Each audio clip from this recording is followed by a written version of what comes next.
कैसे हैं आप सब। जैसा कि आज मैं लेके आ चुका हूँ एग्जाम्पल नंबर 5th, और ये एग्जाम्पल नंबर 5th तक आपको समझ में आ जाता है तो 1.2 का क्वेश्चन नंबर 5th भी आपको समझ में आ जाएगा।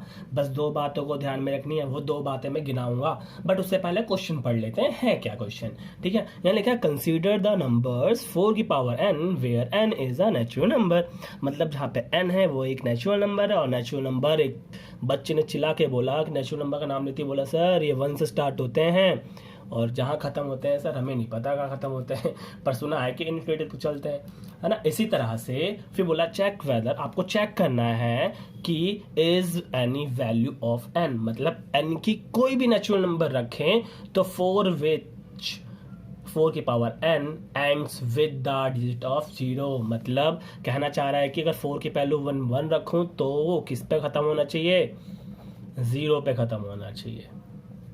वो कहना चाह रहा है 0 पे खत्म होना चाहिए, जो एंड डिजिट है ना वो 0 होना चाहिए। तो वो आ रहा है कि 0 नहीं आ रहा है ना, तो कैसे पता चलेगा हमें कैलकुलेशन क्या जब तक करनी है जब तक 0 है नहीं।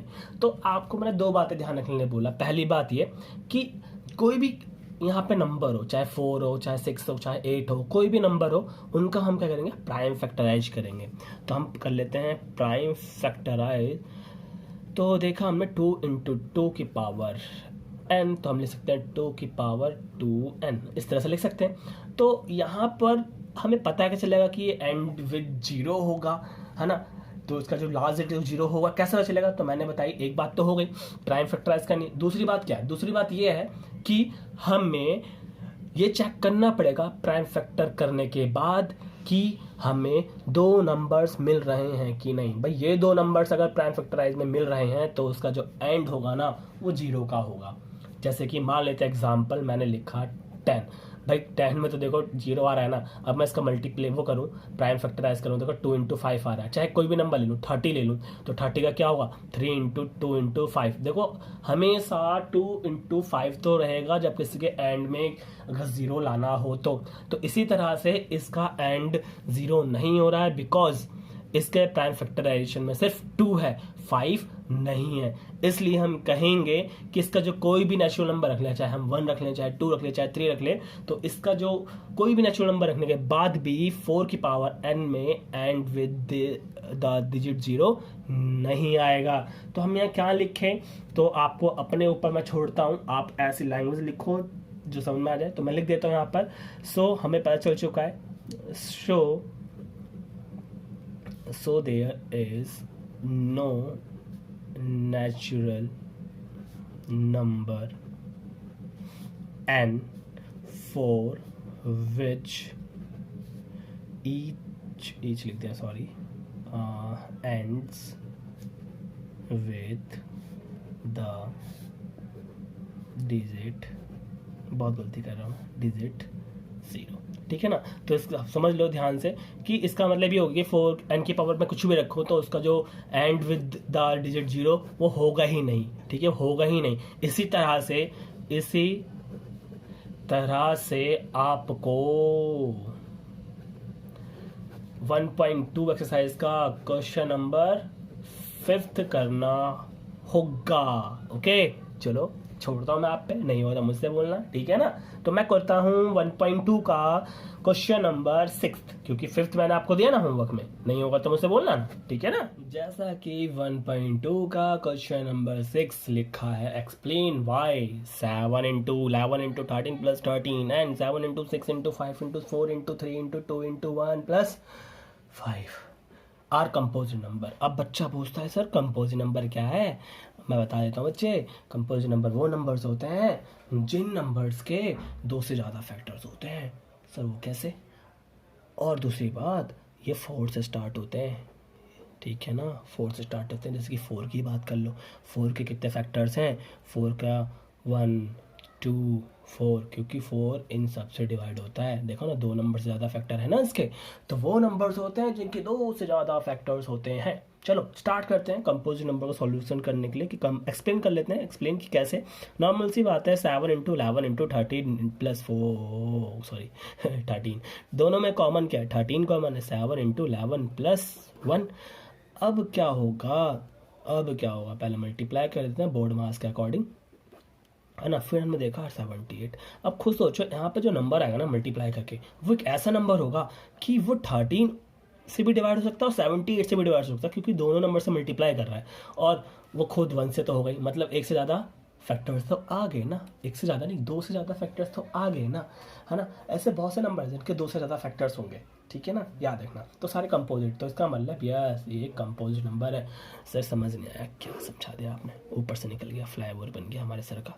कोई बात नहीं बेटा, लो दूसरा क्वेश्चन समझा देते हैं।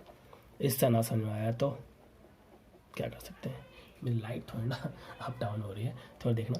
तो दोनों में क्या कॉमन है, 5 कॉमन है सर। फिर क्या लिखेंगे सर, ऐसे ही लिख लो सर, इस तरह से लिख लो कि कॉमन तो आपने ले लिया है 5 और 1 की कोई वैल्यू, चलो लिख लेते हैं सर क्या हो गया। तो मैं इन सबको मल्टीप्लाई और +1 कर दूंगा, तो मैंने तो कर रखा है, 009 आएगा। अब देखो जो भी मल्टीप्लाई करके यहाँ नंबर आएगा तो भी एक क्या होगा, वो कंपोजिट नंबर होगा, क्योंकि उसके 2 से ज़्यादा फैक्टर होंगे, ठीक है ना। तो क्वेश्चन हमारा 6 भी हो जाता है। अब करेंगे हम 7 क्वेश्चन, जो कि एक वर्ड प्रॉब्लम क्वेश्चन है, ओके ना। क्वेश्चन नंबर 7 है, बहुत अच्छा और बहुत इंटरेस्टिंग क्वेश्चन है। इसमें लिखा है there is a circular path, ठीक है ना। एक सर्कुलर पाथ है around a sports field. Okay, एक सर्कुलर पाथ है जो कि एक फील्ड के अराउंड है ना। Sonia takes 80 minutes to drive 1 round, मतलब सोनिया जो है ना, एक लड़की है, वो तो नाम से पता चल रहा है, तो मैं लिख लेता हूँ। जो सोनिया है ना, उसने 18 मिनट लगाए हैं 1 राउंड को कंप्लीट करने के, 1 राउंड्स को कंप्लीट करने के लिए, ओके। और फिर क्या है, आगे पढ़ लेते हैं। Of the field will Ravi takes 12 minutes for the same, मतलब उसी एक राउंड को रवि ने कर लिया है 12 मिनट में कवर, ओके।